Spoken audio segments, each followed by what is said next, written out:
I'm fascinated why so few people spend so little time, or actually, I'm surprised why so few people spend any time thinking about the connotations, the message, the dynamics of an earthquake, of this concept of subduction, and how precarious we are floating on this ball of magma with sliding tectonic plates. But the fascinating question that even is to me, and someone who is absolutely, admittedly irreligious, is the notion of, is this God sending a message? This is what I find to be the most fascinating, and it's something which I think we all need to address. Whether you believe in anything or anything at all, let me read to you this, and this is the inspiration from Marjorie Taylor Greene, who is fascinating to me because she will teeter from almost profound visionary, sometimes to seeming, bansheed lunatic, depending upon your perspective. Listen to what she wrote. God is sending America strong signs to tell us to repent. This is a Christian message. This is a Christian message. Earthquakes and eclipses and many more things to come. The eclipse is a sign for us to repent. I pray that our country listens. Will any amount of time be spent with this? No. Should it? Absolutely. This evinces a phenomenon that has been with the human form since we first walked around. It's the ability and the need for the ability to make a connection between that with which we see and that which we don't understand. And we connect the two. It's as human and as reflexive as a patellar reflex. That critical, that important. It's this critical moment of connection. That's all. This connection. It's fascinating. Absolutely fascinating.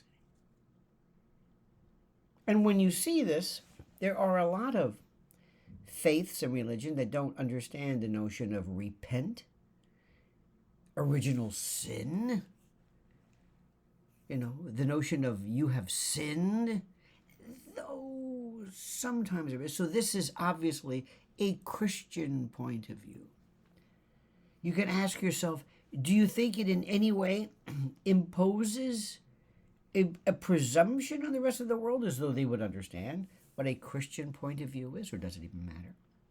If Ilhan Omar or Rashida Tlaib or Jerry Nadler or somebody were to suggest and point to what has happened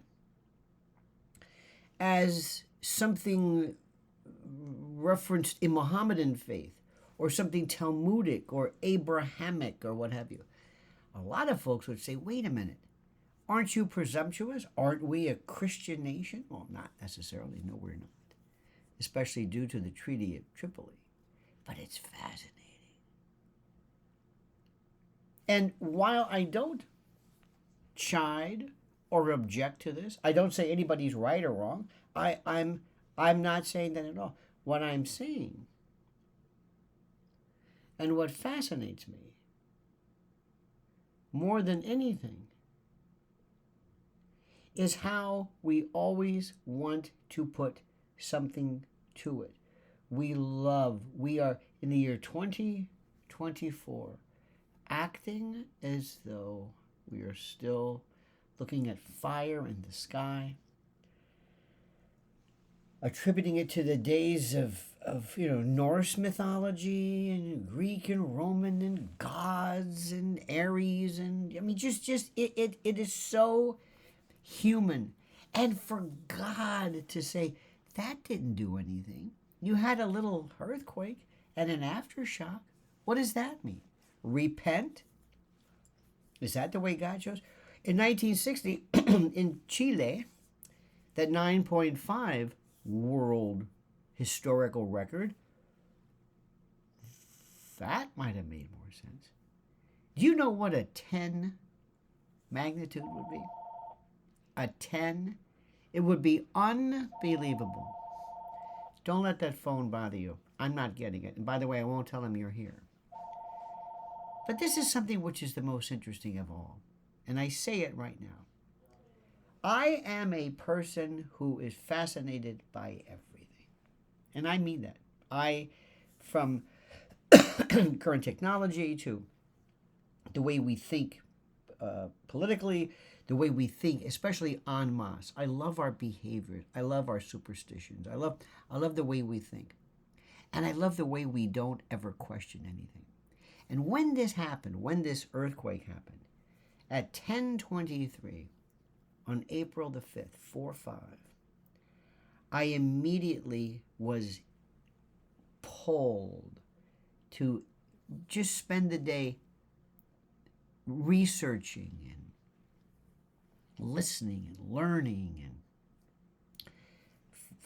understanding. I mean, I had a kind of a rudimentary understanding of how these things work, but not really anything that deep. And when I saw this morning, Marjorie Taylor Greene, who by the way, recently when she was on Tucker Carlson, I think she was absolutely superb.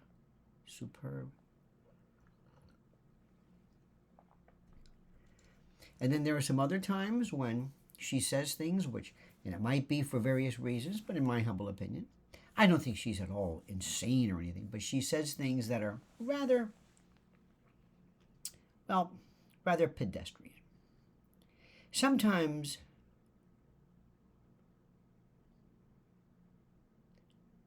a tad rough around the edges, but still important, still in making a point.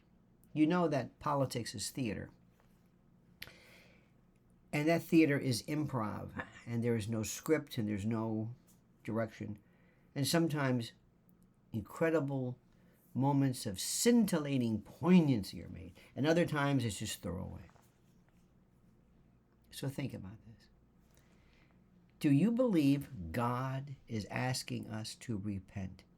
And if we said, all of us, okay, we repent, does that mean to repent or to change? And what if you do not believe in God? What if you are atheist? What if you are irreligious? What if you are a Buddhist? What if you do not enjoy atheism? What happens then? I so enjoy your comments, so enjoy your analysis and analyses.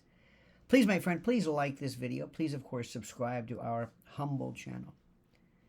And I ask you right now, as you do with such aplomb, with such verve and such limpidity, please comment as you see fit.